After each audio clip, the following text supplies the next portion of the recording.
آقا کریم علیہ السلام نے ارشاد فرمایا لیس منا من تشبہ بغیرنا، وہ ہم میں سے نہیں ہے جس نے ہمارے غیروں سے مشابہت اختیار کی، جو ہمارے دین سے ہٹ کے دوسرا دین رکھتے ہیں، ہماری فکر سے ہٹ کے دوسری فکر رکھتے ہیں، ان سے مشابہت اختیار کی، دوسری قوم سے مشابہت اختیار کی، وہ ہم میں سے نہیں ہے۔ اور ایک روایت میں ہے من تشبہ بقوم فہو منہم، جس نے کسی قوم سے مشابہت اختیار کی وہ انہی میں سے ہوگا۔ اور اس کی ایک مثال آقا کریم علیہ السلام نے یہاں ارشاد فرمائی لا تشبہوا بالیہود ولا بالنصارى، یہودیوں اور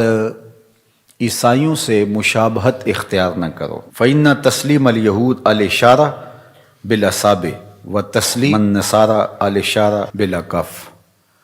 فرمایا کہ جب سلام کرتے ہیں تو یہود کا طریقہ یہ ہے کہ وہ انگلیوں کے اشاروں سے سلام کرتے ہیں،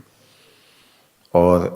عیسائیوں کا طریقہ یہ ہے کہ وہ ہتھیلی سے سلام کرتے ہیں۔ تو مسلمان کا طریقہ تحیۃ المسلم کا ہے، وہ جب وہ کسی کو سلام کرے تو اس کی زبان بولے السلام علیکم،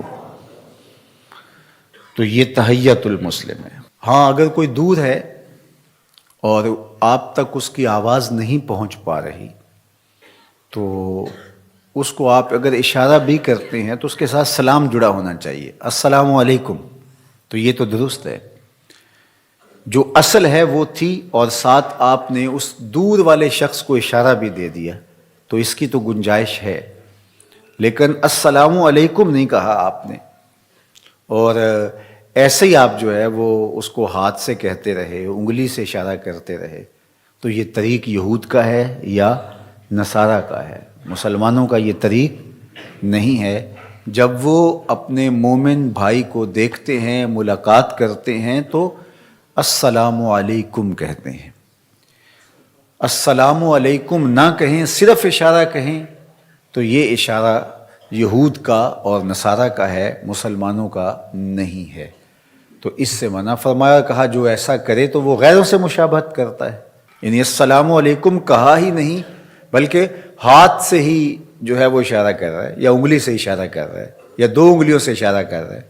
لیکن زبان سے السلام علیکم نہیں کہہ رہا، تو پھر کلی مشابہت ان سے ہو گئی۔ تو فرمایا جو ایسا کرے ہمارے سے اس کا کوئی تعلق، کوئی رشتہ، کوئی ربط نہیں ہے، چونکہ اس نے ان کے طریقے کو اختیار کیا جو آمنہ کے لال نے طریقہ دیا، اس کو اختیار ہی نہیں کیا، اس نے اتنی سخت وعید فرمائی کہ اس کا ہمارے ساتھ کوئی تعلق نہیں ہے۔